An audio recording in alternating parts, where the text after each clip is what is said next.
CHAPTER 87. The Grand Armada. The long and narrow peninsula of Malacca, extending southeastward from the territories of Burma, forms the most southerly point of all Asia. In a continuous line from that peninsula stretch the long islands of Sumatra, Java, Bali, and Timor, which, with many others, form a vast mole or rampart lengthwise connecting Asia with Australia, and dividing the long unbroken Indian Ocean from the thickly studded Oriental archipelagoes. This rampart is pierced by several sally ports for the convenience of ships and whales, conspicuous among which are the Straits of Sunda and Malacca. By the Straits of Sunda chiefly, vessels bound to China from the west emerge into the China seas. Those narrow Straits of Sunda divide Sumatra from Java, and standing midway in that vast rampart of islands, buttressed by that bold green promontory known to seamen as Java Head, they not a little correspond to the central gateway opening into some vast walled empire; and considering the inexhaustible wealth of spices, and silks, and jewels, and gold, and ivory, with which the thousand islands of that Oriental Sea are enriched, it seems a significant provision of nature, that such treasures, by the very formation of the land, should at least bear the appearance, however ineffectual, of being guarded from the all-grasping Western world. The shores of the Straits of Sunda are unsupplied with those domineering fortresses which guard the entrances to the Mediterranean, the Baltic, and the Propontis. Unlike the Danes, these Orientals do not demand the obsequious homage of lowered topsails from the endless procession of ships before the wind, which for centuries past, by night and day, have passed between the islands of Sumatra and Java, freighted with the costliest cargoes of the East. But while they freely waive a ceremonial like this, they do by no means renounce their claim to more solid tribute. Time out of mind, the piratical proas of the Malays, lurking among the low shaded coves and islets of Sumatra, have sallied out upon the vessels sailing through the straits, fiercely demanding tribute at the point of their spears. Though by the repeated bloody chastisements they have received at the hands of European cruisers, the audacity of these corsairs has of late been somewhat repressed, yet even at the present day we occasionally hear of English and American vessels, which in those waters have been remorselessly boarded and pillaged. With a fair fresh wind, the Pequod was now drawing nigh to these straits, Ahab purposing to pass through them into the Javan seas, and thence, cruising northward, over waters known to be frequented here and there by the sperm whale, sweep inshore by the Philippine Islands, and gain the far coast of Japan, in time for the great whaling season there. By these means the circumnavigating Pequod would sweep almost all the known sperm whale cruising grounds of the world, previous to descending upon the line in the Pacific, where Ahab, though everywhere else foiled in his pursuit, firmly counted upon giving battle to Moby Dick in the sea he was most known to frequent, and at a season when he might most reasonably be presumed to be haunting it. But how now? In this zoned quest, does Ahab touch no land? Does his crew drink air? Surely he will stop for water. Nay, for a long time now, the circus-running sun has raced within his fiery ring, and needs no sustenance but what's in himself. So Ahab. Mark this too in the whaler: while other hulls are loaded down with alien stuff, to be transferred to foreign wharves, the world-wandering whale ship carries no cargo but herself and crew, their weapons and their wants. She has a whole lake's contents bottled in her ample hold. She is ballasted with utilities, not altogether with unusable pig-lead and kent-ledge. She carries years' water in her; clear old prime Nantucket water, which, when 3 years afloat, the Nantucketer in the Pacific prefers to drink before the brackish fluid but yesterday rafted off in casks from the Peruvian or Indian streams. Hence it is that, while other ships may have gone to China from New York and back again, touching at a score of ports, The whale ship in all that interval may not have sighted one grain of soil, her crew having seen no man but floating seamen like themselves. So that, did you carry them the news that another flood had come, they would only answer, "Well, boys, here's the ark." Now, as many sperm whales had been captured off the western coast of Java, in the near vicinity of the Straits of Sunda, indeed, as most of the ground round about was generally recognized by fishermen as an excellent spot for cruising, therefore, as the Pequod gained more and more upon Java Head, the lookouts were repeatedly hailed and admonished to keep wide awake. But though the green palmy cliffs of the land soon loomed on the starboard bow, and with delighted nostrils the fresh cinnamon was snuffed in the air, yet not a single jet was descried. Almost renouncing all thoughts of falling in with any game hereabouts, the ship had well nigh entered the straits, when the customary cheering cry was heard from aloft, and ere long a spectacle of singular magnificence saluted us. But here be it premised, that owing to the unwearied activity with which of late they have been hunted over all four oceans, the sperm whales, instead of almost invariably sailing in small detached companies as in former times, are now frequently met with in extensive herds, sometimes embracing so great a multitude, that it would almost seem as if numerous nations of them had sworn solemn league and covenant for mutual assistance and protection. To this aggregation of the sperm whale into such immense caravans may be imputed the circumstance that even in the best cruising grounds you may now sometimes sail for weeks and months together without being greeted by a single spout, and then suddenly be saluted by what sometimes seems thousands on thousands. Broad on both bows, at a distance of some 2 or 3 miles, and forming a great semicircle, embracing one half of the level horizon, a continuous chain of whale jets were up playing and sparkling in the noonday air. Unlike the straight perpendicular twin jets of the right whale, which dividing at top, fall over in two branches, like the cleft drooping boughs of a willow, the single forward slanting spout of the sperm whale presents a thick curled bush of white mist, continually rising and falling away to leeward. Seen from the Pequod's deck, then, as she would rise on a high hill of the sea, this host of vapory spouts, individually curling up into the air, and beheld through a blending atmosphere of bluish haze, showed like the thousand cheerful chimneys of some dense metropolis, descried of a balmy autumnal morning by some horseman on a height.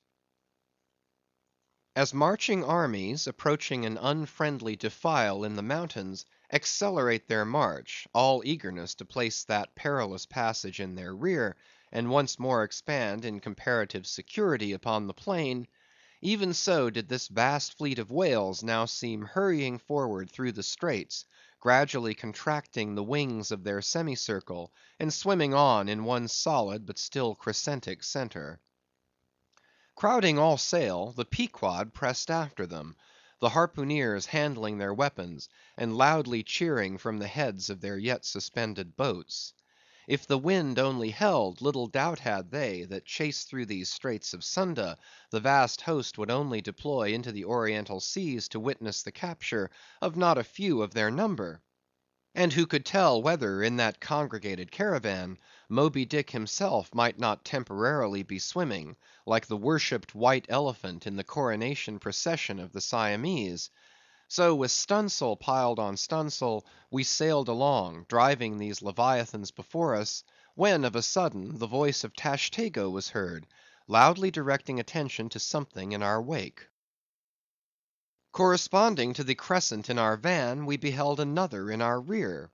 It seemed formed of detached white vapors, rising and falling something like the spouts of the whales, only they did not so completely come and go, for they constantly hovered, without finally disappearing. Leveling his glass at this sight, Ahab quickly revolved in his pivot hole, crying, "Aloft there, and rig whips and buckets to wet the sails! Malays, sir, and after us!" As if too long lurking behind the headlands, till the Pequod should fairly have entered the straits, these rascally Asiatics were now in hot pursuit, to make up for their over cautious delay. But when the swift Pequod with a fresh leading wind was herself in hot chase, how very kind of these tawny philanthropists to assist in speeding her on to her own chosen pursuit; mere riding whips and rowels to her, as they were. As with glass under arm, Ahab to and fro paced on the deck, in his forward turn beholding the monsters he chased, and in the after one the bloodthirsty pirates chasing him; some such fancy as the above seemed his. And when he glanced upon the green walls of the watery defile in which the ship was then sailing, and bethought him that through that gate lay the route to his vengeance, and beheld how, through that same gate, he was now both chasing and being chased to his deadly end; and not only that, but a herd of remorseless wild pirates and inhuman atheistical devils were infernally cheering him on with their curses; when all these conceits had passed through his brain, Ahab's brow was left gaunt and ribbed, like the black sand beach after some stormy tide has been gnawing it, without being able to drag the firm thing from its place. But thoughts like these troubled very few of the reckless crew; and when, after steadily dropping and dropping the pirates astern, the Pequod at last shot by the vivid green Cockatoo Point on the Sumatra side, emerging at last upon the broad waters beyond, then the harpooneers seemed more to grieve that the swift whales had been gaining upon the ship, than to rejoice that the ship had so victoriously gained upon the Malays. But still driving on in the wake of the whales, at length they seemed abating their speed; gradually the ship neared them, and the wind now dying away, word was passed to spring to the boats.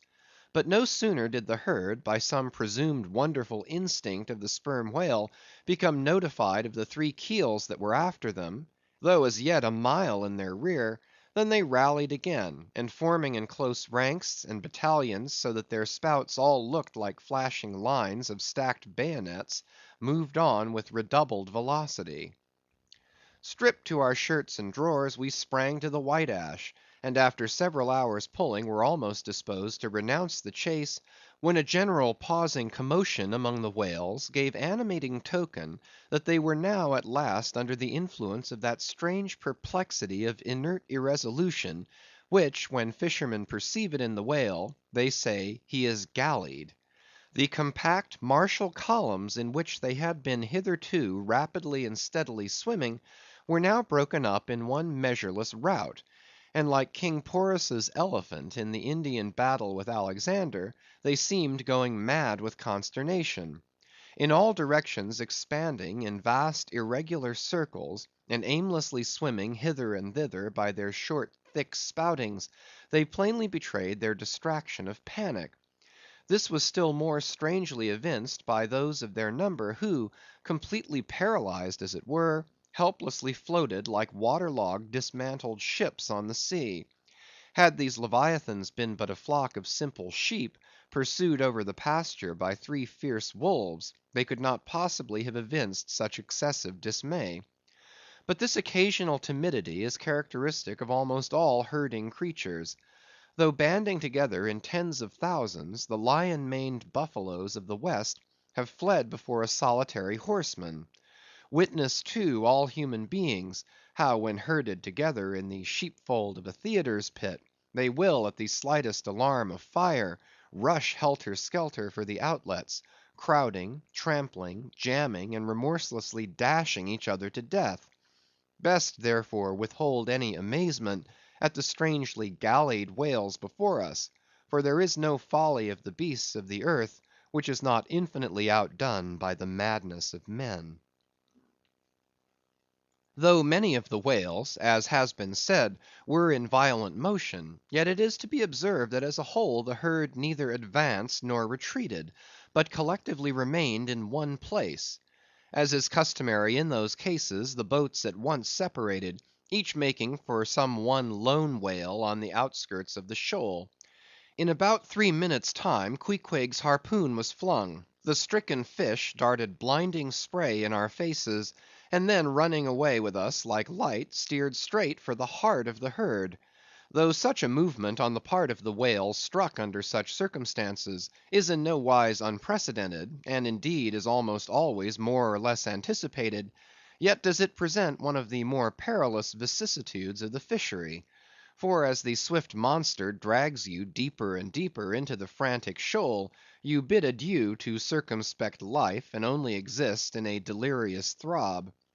As, blind and deaf, the whale plunged forward, as if by sheer power of speed to rid himself of the iron leech that had fastened to him; as we thus tore a white gash in the sea, on all sides menaced as we flew by the crazed creatures to and fro rushing about us, our beset boat was like a ship mobbed by ice isles in a tempest, and striving to steer through their complicated channels and straits, not knowing at what moment it may be locked in and crushed. But not a bit daunted, Queequeg steered us manfully; now sheering off from this monster directly across our route in advance, now edging away from that, whose colossal flukes were suspended overhead; while all the time Starbuck stood up in the bows, lance in hand, pricking out of our way whatever whales he could reach by short darts, for there was no time to make long ones. Nor were the oarsmen quite idle, though their wonted duty was now altogether dispensed with. They chiefly attended to the shouting part of the business. "Out of the way, Commodore!" cried one, to a great dromedary that of a sudden rose bodily to the surface, and for an instant threatened to swamp us. "Hard down with your tail there!" cried a second to another, which, close to our gunwale, seemed calmly cooling himself with his own fan-like extremity. All whale boats carry certain curious contrivances, originally invented by the Nantucket Indians, called drugs. Two thick squares of wood, of equal size, are stoutly clenched together, so that they cross each other's grain at right angles. A line of considerable length is then attached to the middle of this block, and the other end of the line being looped, it can in a moment be fastened to a harpoon. It is chiefly among gallied whales that this drug is used; for then more whales are close round you than you can possibly chase at one time. But sperm whales are not every day encountered; while you may, then, you must kill all you can. And if you cannot kill them all at once, you must wing them, so that they can be afterwards killed at your leisure. Hence it is that at times like these the drug comes into requisition. Our boat was furnished with 3 of them. The first and second were successfully darted, and we saw the whales staggeringly running off, fettered by the enormous sidelong resistance of the towing drug. They were cramped like malefactors with the chain and ball. But upon flinging the third, in the act of tossing overboard the clumsy wooden block, it caught under one of the seats of the boat, and in an instant tore it out and carried it away, dropping the oarsman in the boat's bottom as the seat slid from under him. On both sides the sea came in at the wounded planks, but we stuffed 2 or 3 drawers and shirts in, and so stopped the leaks for the time. It had been next to impossible to dart these drugged harpoons, were it not that as we advanced into the herd, our whale's way greatly diminished; moreover, that as we went still further and further from the circumference of commotion, the direful disorders seemed waning. So that when at last the jerking harpoon drew out, and the towing whale sideways vanished, then, with the tapering force of his parting momentum, we glided between 2 whales into the innermost heart of the shoal, as if from some mountain torrent we had slid into a serene valley lake. Here the storms in the roaring glens between the outermost whales were heard, but not felt. In this central expanse the sea presented that smooth, satin-like surface called a sleek, produced by the subtle moisture thrown off by the whale in his more quiet moods. Yes, we were now in that enchanted calm which they say lurks at the heart of every commotion. And still in the distracted distance we beheld the tumults of the outer concentric circles, and saw successive pods of whales, 8 or 10 in each, swiftly going round and round, like multiplied spans of horses in a ring; and so closely, shoulder to shoulder, that a Titanic circus rider might easily have overarched the middle ones, and so have gone round on their backs. Owing to the density of the crowd of reposing whales more immediately surrounding the embayed axis of the herd, no possible chance of escape was at present afforded us. We must watch for a breach in the living wall that hemmed us in, the wall that had only admitted us in order to shut us up. Keeping at the centre of the lake, we were occasionally visited by small tame cows and calves, the women and children of this routed host. Now, inclusive of the occasional wide intervals between the revolving outer circles, and inclusive of the spaces between the various pods in any one of those circles, the entire area at this juncture, embraced by the whole multitude, must have contained at least 2 or 3 square miles. At any rate, though indeed such a test at such a time might be deceptive, spoutings might be discovered from our low boat that seemed playing up almost from the rim of the horizon. I mention this circumstance, because, as if the cows and calves had been purposely locked up in this innermost fold, and as if the wide extent of the herd had hitherto prevented them from learning the precise cause of its stopping, or possibly being so young, unsophisticated, and every way innocent and inexperienced, however it may have been, these smaller whales, now and then visiting our becalmed boat from the margin of the lake, evinced a wondrous fearlessness and confidence, or else a still becharmed panic which it was impossible not to marvel at. Like household dogs they came snuffling round us, right up to our gunwales, and touching them, till it almost seemed that some spell had suddenly domesticated them. Queequeg patted their foreheads, Starbuck scratched their backs with his lance, but fearful of the consequences, for the time refrained from darting it. But far beneath this wondrous world upon the surface, another and still stranger world met our eye as we gazed over the side. For suspended in those watery vaults floated the forms of the nursing mothers of the whales, and those that of their enormous girth seemed shortly to become mothers. The lake, as I have hinted, was to a considerable depth exceedingly transparent, and as human infants, while suckling, will calmly and fixedly gaze away from the breast, as if leading 2 different lives at the time, and while yet drawing mortal nourishment, be still spiritually feasting upon some unearthly reminiscence; even so did the young of these whales seem looking up towards us, but not at us, as if we were but a bit of gulf weed in their new-born sight. Floating on their sides, the mothers also seemed quietly eyeing us. One of these little infants, that from certain queer tokens seemed hardly a day old, might have measured some 14 feet in length, and some 6 feet in girth. He was a little frisky, though as yet his body seemed scarce yet recovered from that irksome position it had so lately occupied in the maternal reticule, where, tail to head, and all ready for the final spring, the unborn whale lies bent like a Tartar's bow.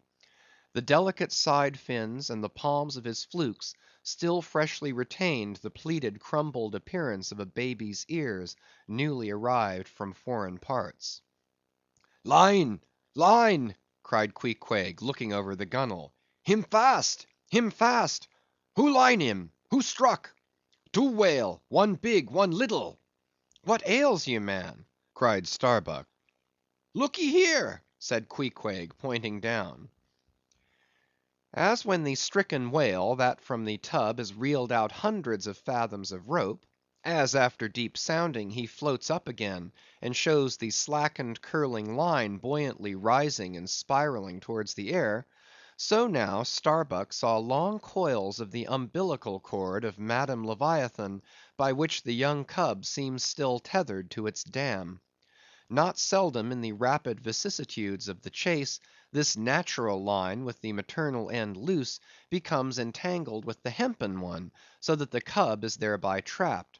Some of the subtlest secrets of the sea seemed divulged to us in this enchanted pond. We saw young Leviathan amours in the deep.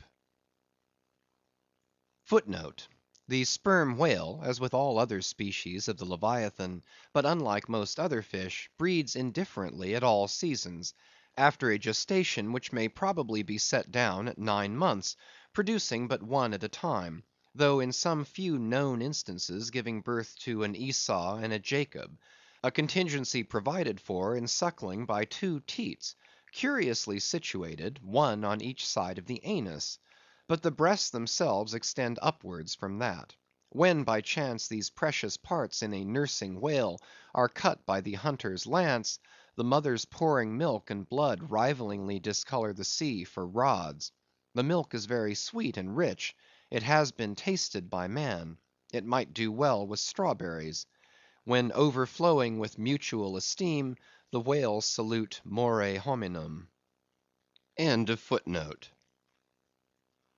thus, though surrounded by circle upon circle of consternations and affrights, did these inscrutable creatures at the centre freely and fearlessly indulge in all peaceful concernments; yea, serenely revelled in dalliance and delight.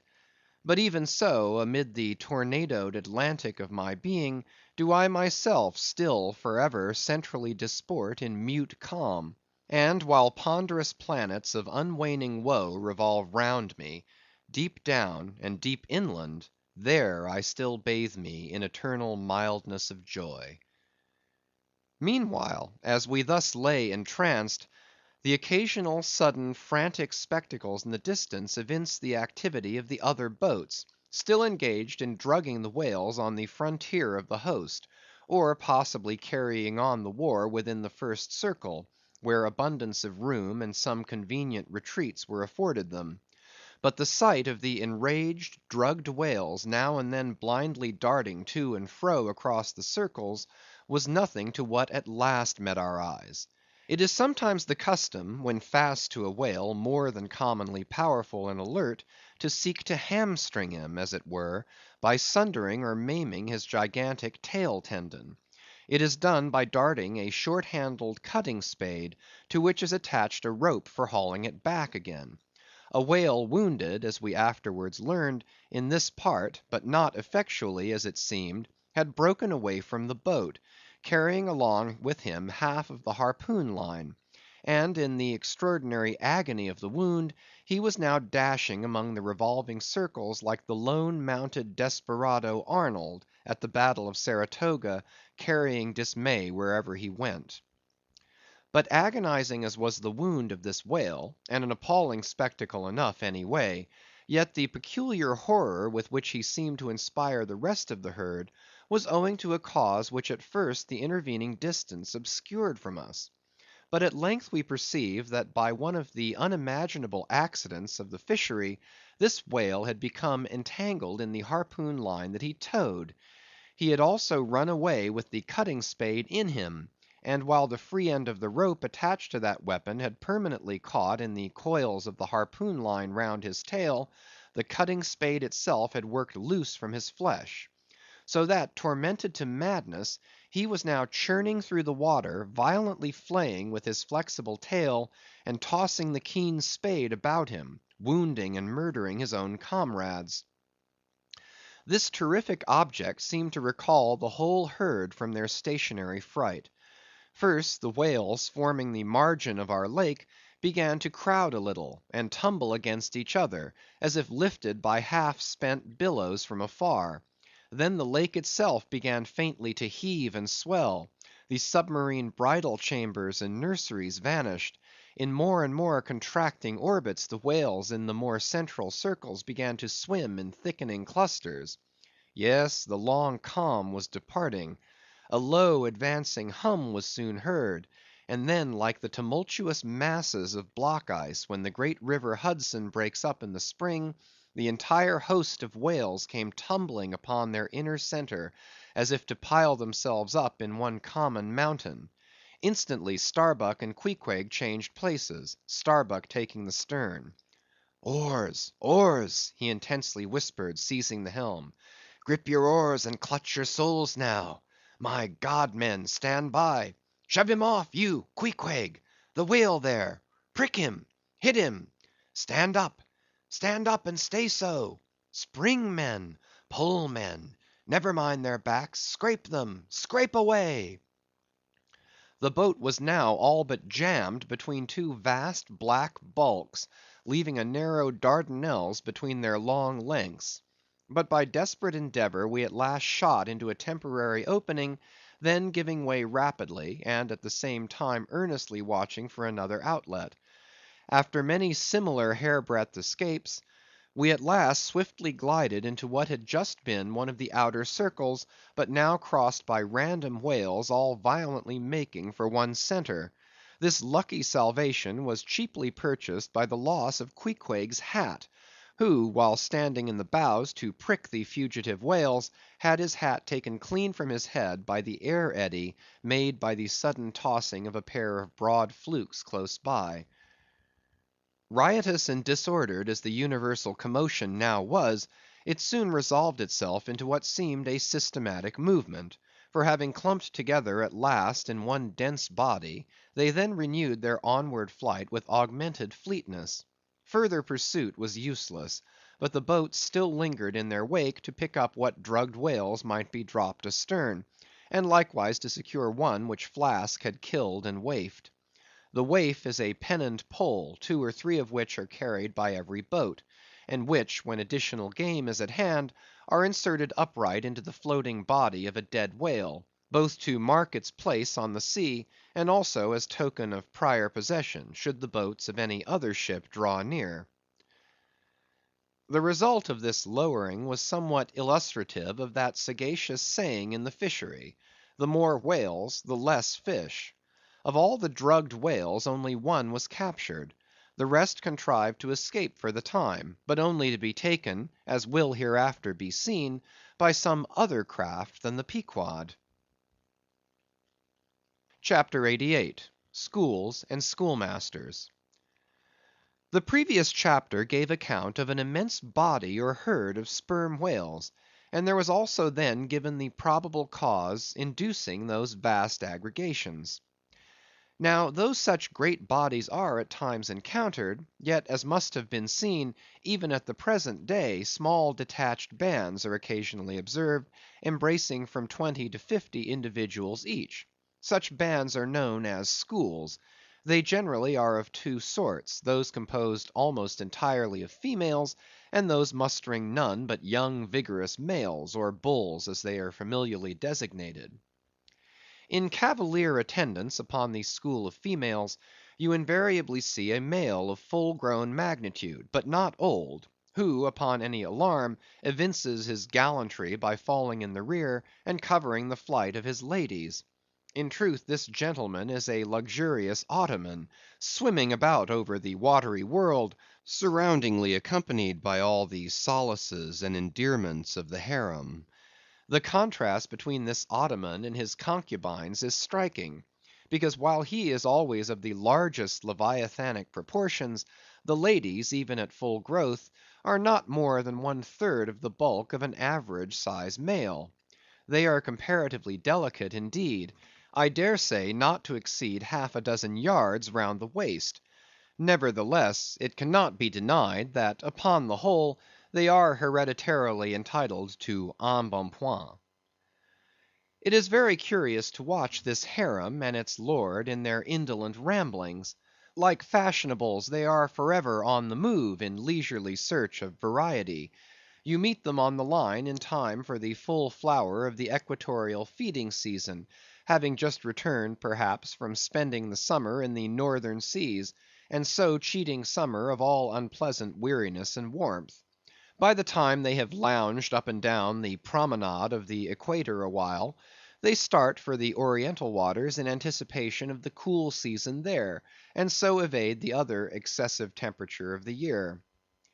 When serenely advancing on one of these journeys, if any strange, suspicious sights are seen, my Lord Whale keeps a wary eye on his interesting family. Should any unwarrantably pert young leviathan coming that way presume to draw confidentially close to one of the ladies, with what prodigious fury the Bashaw assails him and chases him away! High times, indeed, if unprincipled young rakes like him are to be permitted to invade the sanctity of domestic bliss; though, do what the Bashaw will, he cannot keep the most notorious Lothario out of his bed; for, alas, all fish bed in common. As ashore, the ladies often cause the most terrible duels among their rival admirers, Just so with the whales, who sometimes come to deadly battle, and all for love. They fence with their long lower jaws, sometimes locking them together, and so striving for the supremacy, like elks that warringly interweave their antlers. Not a few are captured having deep scars of these encounters, furrowed heads, broken teeth, scalloped fins, and in some instances wrenched and dislocated mouths. But supposing the invader of domestic bliss to betake himself away at the first rush of the harem's lord, then it is very diverting to watch that lord. Gently he insinuates his vast bulk among them again, and revels there awhile, still in tantalizing vicinity to young Lothario, like pious Solomon devoutly worshipping among his 1,000 concubines. Granting other whales to be in sight, the fisherman will seldom give chase to one of these Grand Turks, for these Grand Turks are too lavish of their strength, and hence their unctuousness is small. As for the sons and daughters they beget, why those sons and daughters must take care of themselves, at least with only the maternal help; for like certain other omnivorous roving lovers that might be named, my Lord Whale has no taste for the nursery, however much for the bower; and so, being a great traveller, he leaves his anonymous babies all over the world, every baby an exotic. In good time, nevertheless, as the ardour of youth declines, as years and dumps increase, as reflection lends her solemn pauses; in short, as a general lassitude overtakes the sated Turk, then a love of ease and virtue supplants the love for maidens. Our Ottoman enters upon the impotent, repentant, admonitory stage of life, forswears, disbands the harem, and grown to an exemplary, sulky old soul, goes about all alone among the meridians and parallels, saying his prayers, and warning each young leviathan from his amorous errors. Now, as the harem of whales is called by the fishermen a school, so is the lord and master of that school technically known as the schoolmaster. It is therefore not in strict character, however admirably satirical, that after going to school himself, he should then go abroad inculcating not what he learned there, but the folly of it. His title, schoolmaster, would very naturally seem derived from the name bestowed upon the harem itself; but some have surmised that the man who first thus entitled this sort of Ottoman whale must have read the memoirs of Vidocq, and informed himself what sort of a country schoolmaster that famous Frenchman was in his younger days, and what was the nature of those occult lessons he inculcated into some of his pupils. The same secludedness and isolation to which the schoolmaster whale betakes himself in his advancing years, is true of all aged sperm whales. Almost universally, a lone whale, as a solitary leviathan is called, proves an ancient one. Like venerable moss‐bearded Daniel Boone, he will have no one near him but Nature herself, and her he takes to wife in the wilderness of waters, and the best of wives she is, though she keeps so many moody secrets. The schools composing none but young and vigorous males, previously mentioned, offer a strong contrast to the harem schools. For while those female whales are characteristically timid, the young males, or 40-barrel bulls, as they call them, are by far the most pugnacious of all leviathans, and proverbially the most dangerous to encounter, excepting those wondrous grey‐headed, grizzled whales sometimes met, and these will fight you like grim fiends exasperated by a penal gout.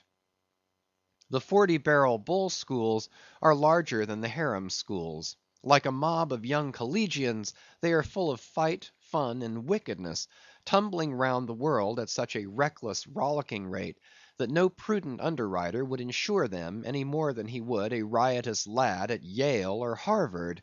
They soon relinquish this turbulence, though, and when about 3/4 grown, break up and separately go about in quest of settlements, that is, harems. Another point of difference between the male and female schools is still more characteristic of the sexes. Say you strike a 40-barrel bull; poor devil, all his comrades quit him. But strike a member of the harem school, and her companions swim around her with every token of concern. sometimes lingering so near her and so long as themselves to fall a prey. CHAPTER 89. Fast Fish and Loose Fish.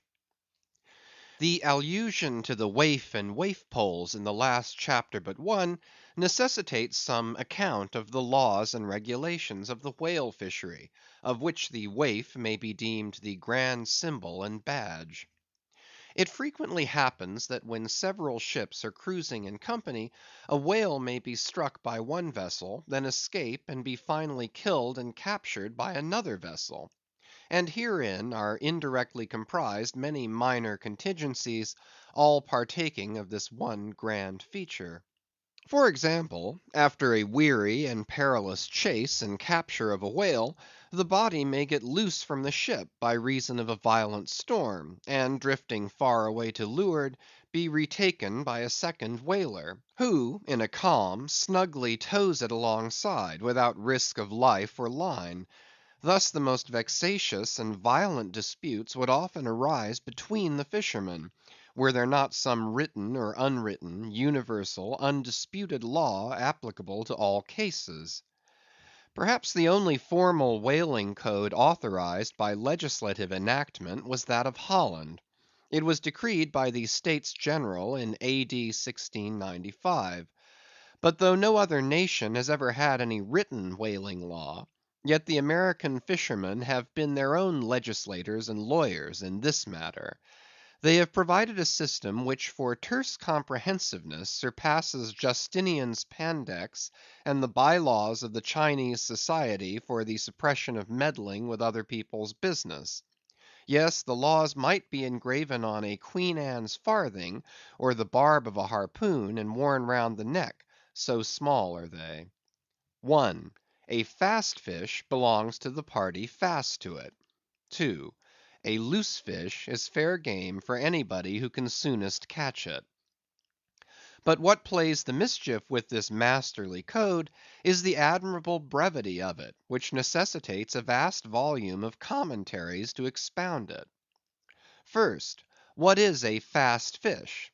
Alive or dead, a fish is technically fast when it is connected with an occupied ship or boat, by any medium at all controllable by the occupant or occupants; a mast, an oar, a 9-inch cable, a telegraph wire, or a strand of cobweb, it is all the same.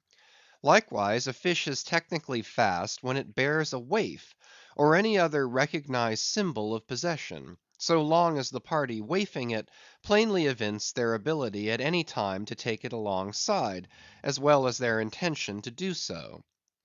These are scientific commentaries, but the commentaries of the whalemen themselves sometimes consist in hard words and harder knocks, the Coke upon Littleton of the fist.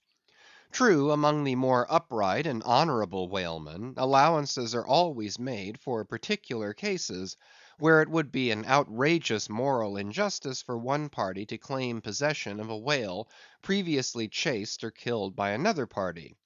But others are by no means so scrupulous.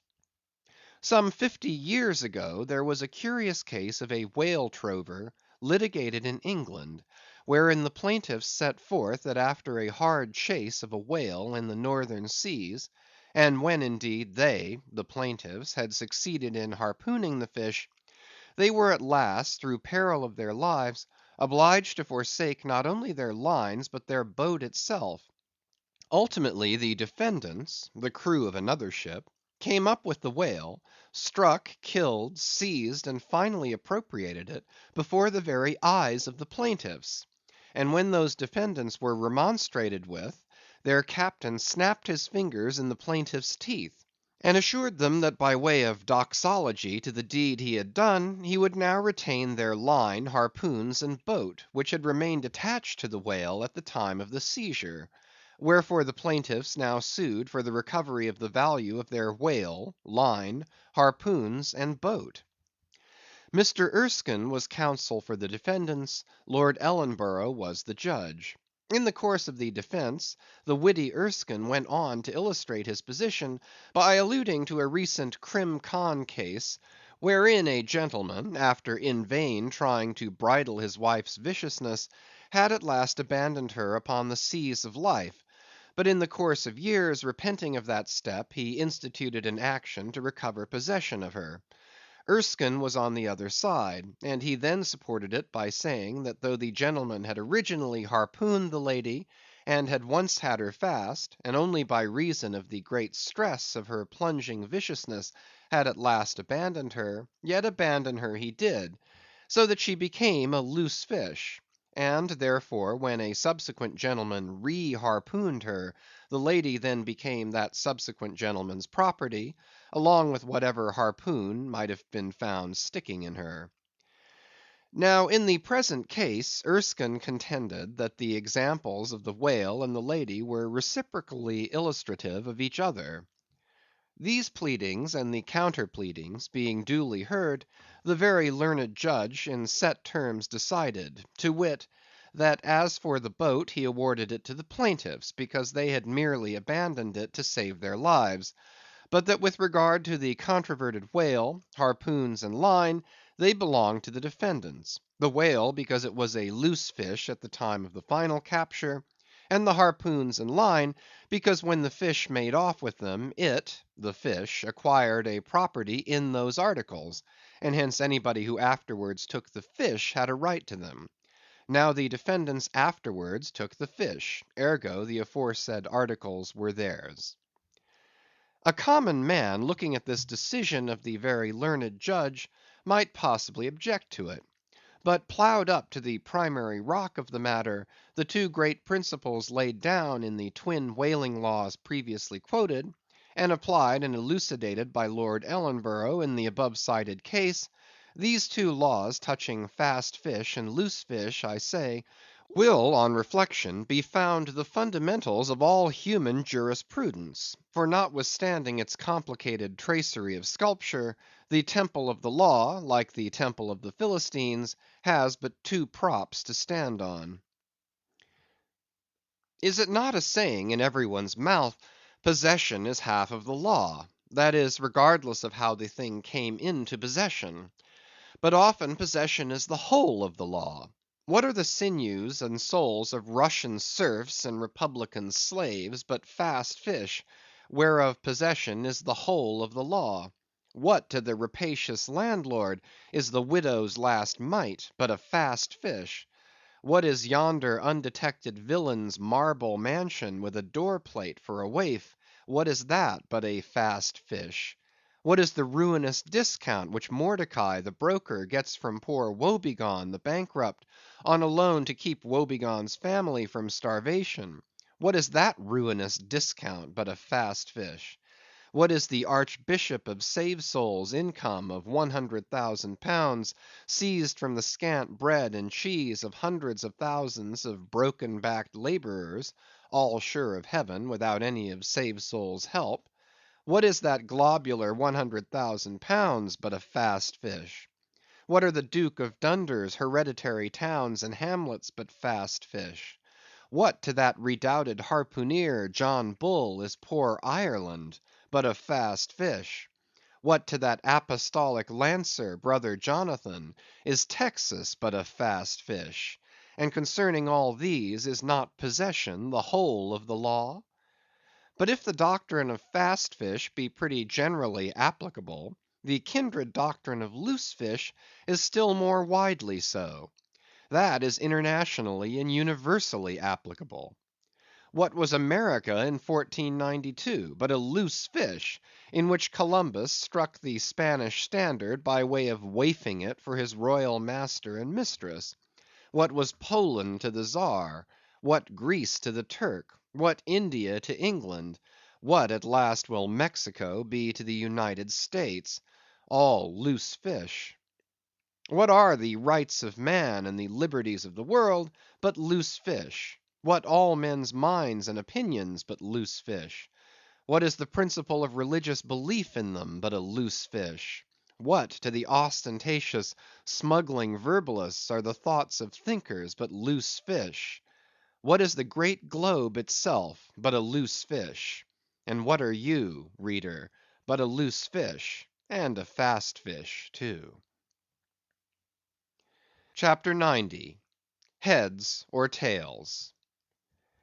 De baleno vero sufficit, si rex habeat caput et regina caudam. Bracton, L3, C3. Latin from the books of the laws of England, which, taken along with the context, means that of all whales captured by anybody on the coast of that land, the king, as honorary grand harpooneer, must have the head, and the queen be respectfully presented with the tail. A division which in the whale is much like having an apple; there is no intermediate remainder. Now, as this law, under a modified form, is to this day in force in England, and as it offers in various respects a strange anomaly touching the general law of fast and loosed fish, it is here treated of in a separate chapter, on the same courteous principle that prompts the English railways to be at the expense of a separate car specially reserved for the accommodation of royalty. In the first place, in curious proof of the fact that the above mentioned law is still in force, I proceed to lay before you a circumstance that happened within the last 2 years. It seems that some honest mariners of Dover or Sandwich, or some one of the Cinque Ports, had after a hard chase succeeded in killing and beaching a fine whale, which they had originally descried afar off from the shore. Now the Cinque Ports are partially or somehow under the jurisdiction of a sort of policeman or beadle, called a Lord Warden. Holding the office directly from the crown, I believe, all the royal emoluments incident to the Cinque Port territories become by assignment his. By some writers this office is called a sinecure, but not so, because the Lord Warden is busily employed at times in fobbing his perquisites, which are his chiefly by virtue of that same fobbing of them. Now, when these poor sunburnt mariners, barefooted, and with their trowsers rolled high up on their eely legs, had wearily hauled their fat fish high and dry, promising themselves a good £150 from the precious oil and bone, and in fantasy sipping rare tea with their wives, and good ale with their cronies, upon the strength of their respective shares, up steps a very learned and most Christian and charitable gentleman, with a copy of Blackstone under his arm, and laying it upon the whale's head, he says, "Hands off! This fish, my masters, is a fast fish. I seize it as the Lord Warden's." Upon this the poor mariners, in their respectful consternation, so truly English, not knowing what to say, fall to vigorously scratching their heads all round, meanwhile ruefully glancing from the whale to the stranger; but that did nowise mend the matter, or at all soften the hard heart of the learned gentleman with the copy of Blackstone. At length one of them, after long scratching about for his ideas, made bold to speak. "Please, sir, who is the Lord Warden?" "The Duke." "But the Duke had nothing to do with taking this fish." "It is his." "We have been at great trouble and peril and some expense, and is all that to go to the Duke's benefit, and we get nothing at all for our pains but our blisters?" "It is his." "Is the Duke so very poor as to be forced to this desperate mode of getting a livelihood?" "It is his." "I thought to relieve my old bedridden mother by part of my share of this whale." "It is his." "Won't the Duke be content with a quarter or a half?" "It is his." In a word, the whale was seized and sold, and his Grace the Duke of Wellington received the money. Thinking that viewed in some particular lights, this case might by a bare possibility in some small degree be deemed, under the circumstances, a rather hard one, an honest clergyman of the town respectfully addressed a note to his Grace, begging him to take the case of those unfortunate mariners into full consideration; to which my Lord Duke, in substance, replied (both letters were published) that he had already done so, and received the money, and would be obliged to the reverend gentleman if for the future he, the reverend gentleman, would decline meddling with other people's business. Is this the still militant old man, standing at the corners of the three kingdoms, on all hands coercing alms of beggars? It will readily be seen that in this case the alleged right of the Duke to the whale was a delegated one from the sovereign. We must needs inquire then on what principle the sovereign is originally invested with that right. The law itself has already been set forth. But Plowden gives us the reason for it. Says Plowden, the whale so caught belongs to the king and queen, "because of its superior excellence." And by the soundest commentators this has ever been held a cogent argument in such matters. But why should the king have the head and the queen the tail? A reason for that, ye lawyers. In his treatise on Queen Gold, or Queen Pin Money, an old King's Bench author, one William Prynne, thus discourseth: "Ye tail is ye queen's, that ye queen's wardrobe may be supplied with ye whalebone." Now this was written at a time when the black limber bone of the Greenland or right whale was largely used in ladies' bodices. But this same bone is not in the tail, it is in the head, which is a sad mistake for a sagacious lawyer like Prynne. But is the queen a mermaid to be presented with a tail? An allegorical meaning may lurk here.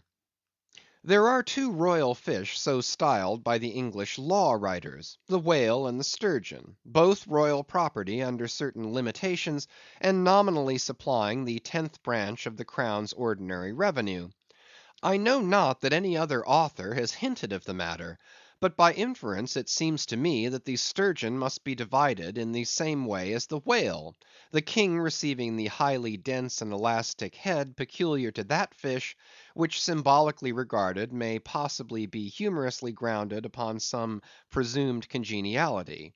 And thus there seems a reason in all things, even in law.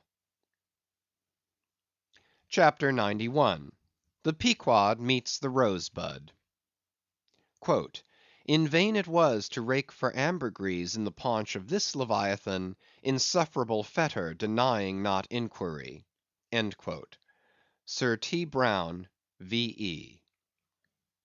It was a week or two after the last whaling scene recounted, and when we were slowly sailing over a sleepy, vapory, mid‐day sea, that the many noses on the Pequod's deck proved more vigilant discoverers than the three pairs of eyes aloft. A peculiar and not very pleasant smell was smelt in the sea. "I will bet something now," said Stubb, "that somewhere hereabouts are some of those drugged whales we tickled the other day. I thought they would keel up before long." Presently the vapors in advance slid aside, and there in the distance lay a ship, whose furled sails betokened that some sort of whale must be alongside. As we glided nearer, the stranger showed French colors from his peak, and by the eddying cloud of vulture sea fowl that circled, and hovered, and swooped around him, it was plain that the whale alongside must be what the fishermen call a blasted whale; that is, a whale that has died unmolested on the sea, and so floated an unappropriated corpse. It may well be conceived what an unsavory odor such a mass must exhale, worse than an Assyrian city in the plague, when the living are incompetent to bury the departed. So intolerable indeed is it regarded by some, that no cupidity could persuade them to moor alongside of it.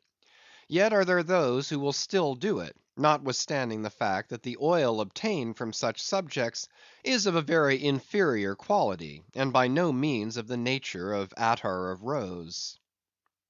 Coming still nearer with the expiring breeze, we saw that the Frenchman had a second whale alongside, and this second whale seemed even more of a nosegay than the first. In truth, it turned out to be one of those problematical whales that seem to dry up and die with a sort of prodigious dyspepsia or indigestion, leaving their defunct bodies almost entirely bankrupt of anything like oil. Nevertheless, in its proper place we shall see that no knowing fisherman will ever turn up his nose at such a whale as this, however much he may shun blasted whales in general.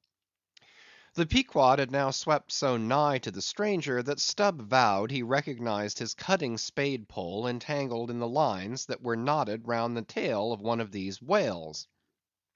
"There's a pretty fellow now," he banteringly laughed, standing in the ship's bows. "There's a jackal for thee! I well know that these crappos of Frenchmen are but poor devils in the fishery, sometimes lowering their boats for breakers, mistaking them for sperm whale spouts. Yes, and sometimes sailing from their ports with their hold full of boxes of tallow candles, and cases of snuffers, foreseeing that all the oil they will get won't be enough to dip the captain's wick into. Aye, we all know these things.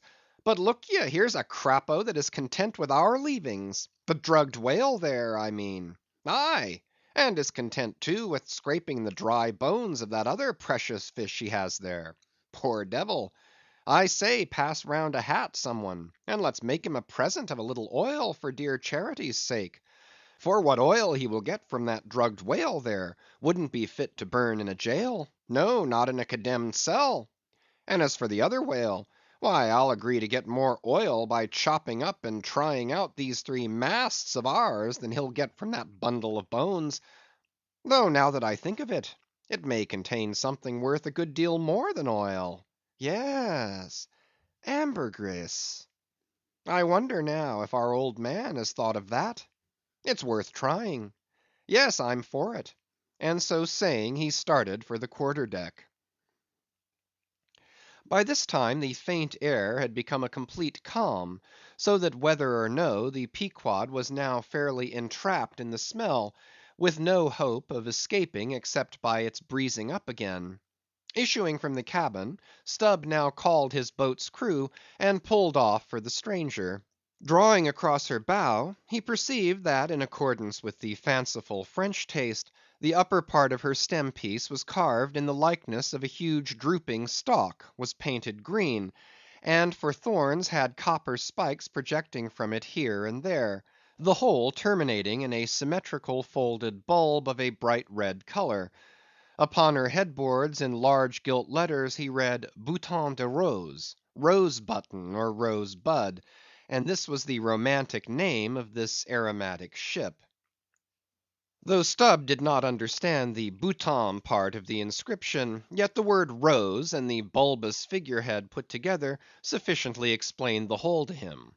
"A wooden rose bud, eh?" he cried with his hand to his nose. "That will do very well. But how like all creation it smells!" Now in order to hold direct communication with the people on deck, he had to pull round the bows to the starboard side, and thus come close to the blasted whale, and so talk over it. Arrived then at this spot, with one hand still to his nose, he bawled, "Bouton de Rose, ahoy! Are there any of you Bouton de Roses that speak English?" "Yes," rejoined a Guernsey man from the bulwarks, who turned out to be the chief mate. "Well then, my Bouton de Rosebud, have you seen the white whale?" "What whale?" "The white whale. A sperm whale, Moby Dick. Have you seen him?" "Never heard of such a whale. Cachalot blanche? White whale? No." "Very good then. Good bye now, and I'll call again in a minute." Then rapidly pulling back towards the Pequod, and seeing Ahab leaning over the quarter deck rail awaiting his report, he moulded his 2 hands into a trumpet and shouted, "No, sir, no!" Upon which Ahab retired, and Stubb returned to the Frenchman. He now perceived that the Guernsey man, who had just got into the chains, and was using a cutting spade, had slung his nose in a sort of bag. "What's the matter with your nose there?" said Stubb. "Broke it?" "I wish it were broken, or that I didn't have any nose at all," answered the Guernsey man, who did not seem to relish the job he was at very much. "But what are you holding yours for?" "Oh, nothing. It's a wax nose. I have to hold it on. Fine day, ain't it?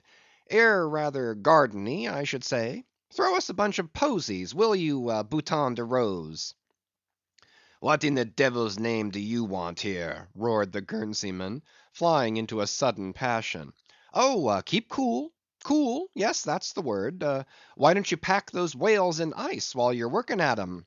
But joking aside, though, do you know, Rosebud, that it's all nonsense trying to get any oil out of such whales? As for that dried up one, there, he hasn't a gill in his whole carcass." "I know that well enough; but d'ye see, the captain here won't believe it. This is his first voyage. He was a cologne manufacturer before. But come aboard, and mayhap he'll believe you if he won't me, and so I'll get out of this dirty scrape." "Anything to oblige ye, my sweet and pleasant fellow," rejoined Stubb; and with that he soon mounted to the deck. There a queer scene presented itself. The sailors, in tasselled caps of red worsted, were getting the heavy tackles in readiness for the whales. But they worked rather slow, and talked very fast, and seemed in anything but a good humor. All their noses upwardly projected from their faces like so many jib booms.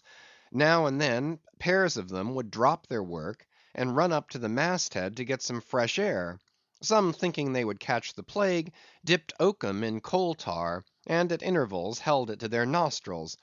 Others, having broken the stems of their pipes almost short off at the bowl, were vigorously puffing tobacco smoke, so that it constantly filled their olfactories. Stubb was struck by a shower of outcries and anathemas proceeding from the captain's round house abaft, and looking in that direction saw a fiery face thrust from behind the door, which was held ajar from within. This was the tormented surgeon, who, after in vain remonstrating against the proceedings of the day, had betaken himself to the captain's round house (cabinet he called it) to avoid the pest, but still could not help yelling out his entreaties and indignations at times. Marking all this, Stubb argued well for his scheme, and turning to the Guernseyman had a little chat with him, during which the stranger mate expressed his detestation of his captain as a conceited ignoramus, who had brought them all into so unsavory and unprofitable a pickle. Sounding him carefully, Stubb further perceived that the Guernsey man had not the slightest suspicion concerning the ambergris. He therefore held his peace on that head, but otherwise was quite frank and confidential with him, so that the two quickly concocted a little plan for both circumventing and satirizing the captain, without his at all dreaming of distrusting their sincerity.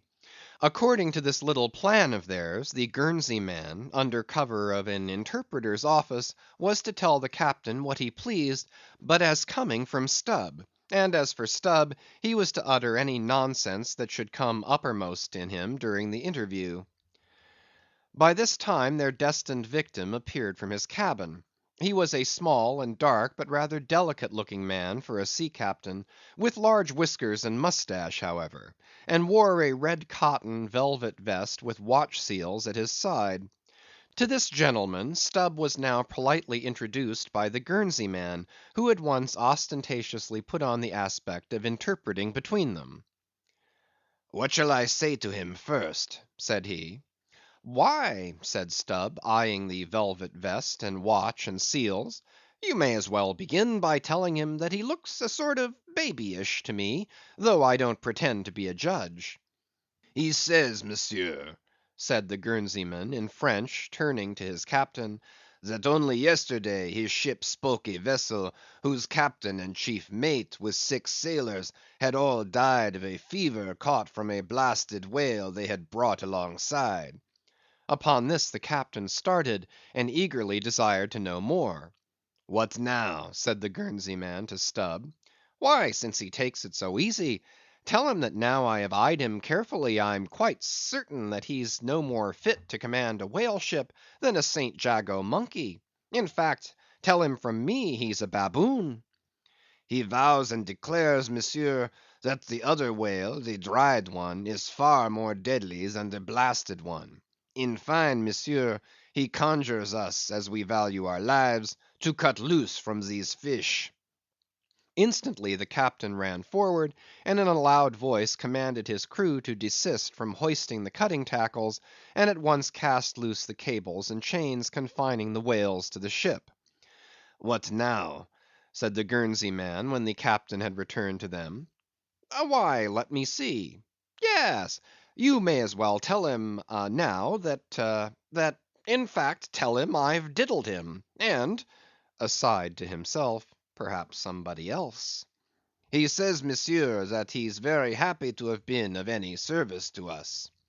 Hearing this, the captain vowed that they were the grateful parties, meaning himself and mate, and concluded by inviting Stubb down into his cabin to drink a bottle of Bordeaux. "He wants you to take a glass of wine with him," said the interpreter. "Thank him heartily, but tell him it's against my principles to drink with the man I've diddled. In fact, tell him I must go." "He says, monsieur, that his principles won't admit of his drinking, but that if monsieur wants to live another day to drink, then monsieur had best drop all 4 boats, and pull the ship away from these whales, for it's so calm they won't drift." By this time Stubb was over the side, and getting into his boat, hailed the Guernsey man to this effect: that having a long tow line in his boat, he would do what he could to help them, by pulling out the lighter whale of the 2 from the ship's side. While the Frenchmen's boats, then, were engaged in towing the ship one way, Stubb benevolently towed away at his whale the other way, ostentatiously slacking out a most unusually long tow line. Presently a breeze sprang up, Stubb feigned to cast off from the whale; hoisting his boats, the Frenchman soon increased his distance, while the Pequod slid in between him and Stubb's whale. Whereupon Stubb quickly pulled to the floating body, and hailing the Pequod to give notice of his intentions, at once proceeded to reap the fruit of his unrighteous cunning. Seizing his sharp boat spade, he commenced an excavation in the body, a little behind the side fin. You would almost have thought he was digging a cellar there in the sea; and when at length his spade struck against the gaunt ribs, it was like turning up old Roman tiles and pottery buried in fat English loam. His boat's crew were all in high excitement, eagerly helping their chief, and looking as anxious as gold hunters. And all the time numberless fowls were diving and ducking and screaming and yelling and fighting around them. Stubb was beginning to look disappointed, especially as the horrible nosegay increased, when suddenly from out the very heart of this plague there stole a faint stream of perfume, which flowed through the tide of bad smells without being absorbed by it, as one river will flow into and then along with another, without at all blending with it for a time. "I have it! I have it!" cried Stubb with delight, striking something in the subterranean regions. "A purse! A purse!" Dropping his spade, he thrust both hands in, and drew out handfuls of something that looked like ripe Windsor soap, or rich mottled old cheese, very unctuous and savory withal. You might easily dent it with your thumb. It is of a hue between yellow and ash colour. And this, good friends, is ambergris, worth a gold guinea an ounce to any druggist. Some 6 handfuls were obtained, but more was unavoidably lost in the sea, and still more perhaps might have been secured, were it not for impatient Ahab's loud command to Stubb to desist, and come on board, else the ship would bid them good bye.